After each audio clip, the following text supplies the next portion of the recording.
Então, esse aqui é o livro da Laila, né, o chefe da polícia pelo telefone, que ela faz uma análise que para mim é genial, porque ela pega esse cara aqui, que para mim, o Rosenfield, ele é o intelectual, que é um cara chamado Aurelino Leal, que foi o intelectual, o chefe de polícia no Rio de Janeiro, vem da Bahia, e ela pega o Leal por uma perspectiva que eu jamais pegaria, que é a perspectiva do chefe de polícia que combate o samba, os movimentos sociais, e que está então lidando com uma série de agitações que ela insere não numa história como eu faço no Revolução Conservadora, de uma história intelectual do direito, mas ela coloca toda essa galera numa história social da cidade do Rio de Janeiro.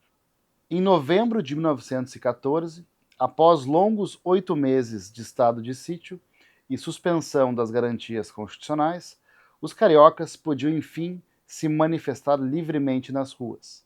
A cidade fervilhava com a proximidade do verão e com os protestos espontâneos e organizados. Os jornais publicaram as indicações do novo presidente para os ministérios e para a chefia de polícia. O nome do chefe de polícia costumava ser mais aguardado do que o dos ministros. Vou falar hoje sobre esse livro, que ficou com uma edição belíssima pela editora Mórula, que é o livro O Chefe da Polícia pelo Telefone, da Laila Galvão. Então a Laila já tem um belíssimo livro sobre a Universidade do Distrito Federal, que ela lançou alguns anos atrás pela UNB, e agora um livro mais autoral, mais solto na boa acepção da palavra, que é um livro fluido sobre essa figura, o Aurelino Leal. Alguns dos volumes que estão aqui do meu lado são volumes clássicos sobre a Constituição comentada que ele escreveu e alguns livros sobre criminologia e direito constitucional. Então, para mim é uma satisfação falar da Laila e do livro dela, porque é um livro que eu acompanhei um pouco de perto a produção dele. Então, no ano passado, a autora me gentilmente passou o manuscrito para que eu desse uma opinião, desse uma olhada. A gente cogitou publicar aqui pela editora da PUC, onde saiu o meu livro, e ela acabou optando por uma edição da Mórula, que é uma editora que fez um trabalho belíssimo com essa bela capa aqui, O Chefe da Polícia pelo Telefone. E aqui é bacana falar desse título, né, que pode causar uma certa confusão, porque o chefe da polícia pelo telefone, porque aqui se conecta de fato a popularização do meio telefônico nas delegacias de polícia do Rio de Janeiro, numa época em que começava a ter jogo do bicho, vadiagem, a questão da capoeira, do samba, da repressão aos movimentos sociais. E aqui ela pega então a inovação tecnológica de época, de 125 anos atrás, e a mudança então nas práticas policiais com essa questão do instantâneo de época, que é avisar que tem jogo do bicho rolando em dado lugar e a polícia então é avisada de forma cada vez mais rápida. E a Laila me comentou a seguinte questão, que ela queria de fato escrever um livro leve, um livro um pouco menos acadêmico, sem aquela pressão de escrever uma tese de doutorado, que é de onde muitos de nós da academia vêm e praticam efetivamente. E ela me mandou o manuscrito, eu dei uma lida por cima, eu estava com outras obrigações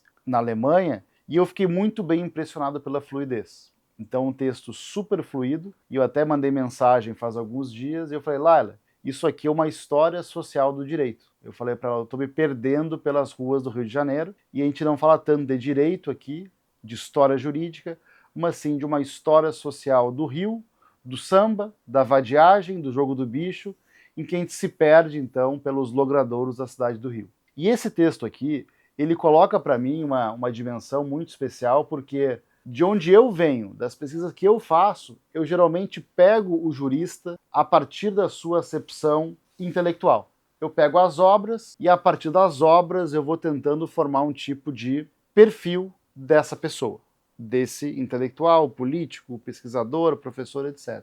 E o que a Laila me proporcionou foi exatamente o inverso, de dizer o seguinte, sim, a gente vai analisar as obras jurídicas brevemente, mas o que me importa, né, para a Laila é criar um tipo de representação da construção social dessa pessoa, no caso, não o intelectual Aureliano Leal, mas sim o chefe de polícia. Aquele cara que está na linha de frente, mandando e desmandando no baixo escalão da polícia e se reportando aos políticos em chefe. Então, essa perspectiva colocou uma série de questões que para mim foi uma contribuição sobretudo para a história do samba e do Jogo do Bicho. Ou seja, é um livro que fala muito dessas tensões. De bom, o samba não era propriamente legal juridicamente, mas era reprimido.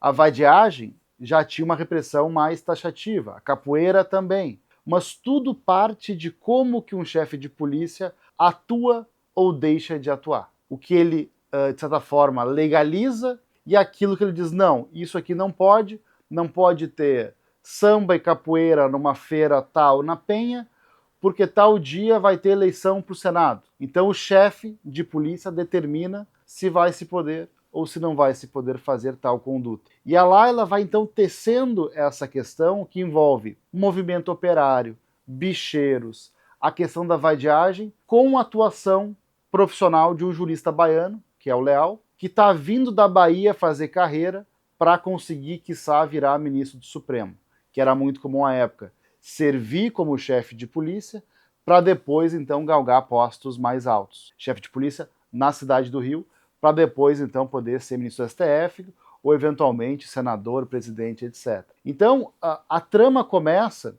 com o Leal sendo degolado, a degola jurídica, né, de não conseguir ser empossado num cargo que ele foi efetivamente eleito. Ele sofre a degola 3 vezes e depois disso dá conta. Não, tem que ir para o Rio de Janeiro para conseguir cacife político, para depois poder, então, ser, de fato, empossado num cargo político. E a questão da chefatura de polícia acaba drenando boa parte do suco vital do Leal, que não consegue, que vai, então, tentar lidar com questões muito escabrosas em termos de quais são os limites da repressão policial. Então ele vai tentar banir a prática de tortura, ele vai ter várias rusgas com o movimento operário, com a questão da regularização ou não do samba.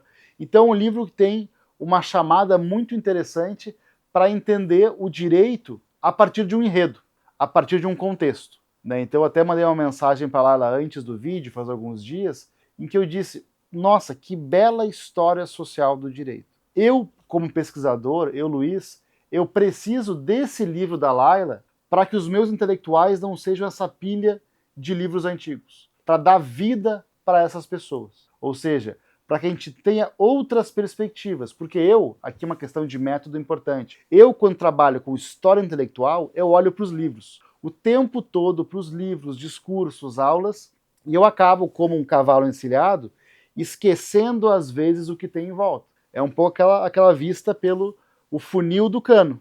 A gente vai vendo aquilo que a gente quer adensar, verticalizar, aprofundar. Isso é normal. Só que às vezes a gente tem que fazer aquele controle psicanalítico, que é dizer o seguinte, agora eu vou ler outra coisa. Eu vou dar uma outra perspectiva para esses intelectuais. E eu acho que o livro da Laila Galvão faz isso com maestria, de nos dar essa história entre direito, samba, vadiagem, movimento operário, capoeira, jogo do bicho e tudo mais que vem nesse pacote. Além de humanizar figuras, que são figuras muito plurais e interessantes, nos dá uma perspectiva dos conflitos de época e daquilo que é permitido e do que não é permitido, muito além, às vezes, dos livros jurídicos. É uma normatividade que está muito além daquilo que a gente chama de direito dos livros, law in the books, um direito totalmente, vamos dizer assim, visto através de atos de pessoas que estão em cargos de poder, mas são pessoas, no final do dia, ordinárias, no bom sentido da palavra, que estão agindo e normatizando e criando normas que às vezes sequer estão legisladas. É um dilema clássico de onde está a normatividade, se é nos livros jurídicos ou na prática dos atores políticos, e nesse caso aqui, policiais. Então confiram o livro da Laila, pela Morla, editado e publicado em 2025. E o link está aqui na descrição.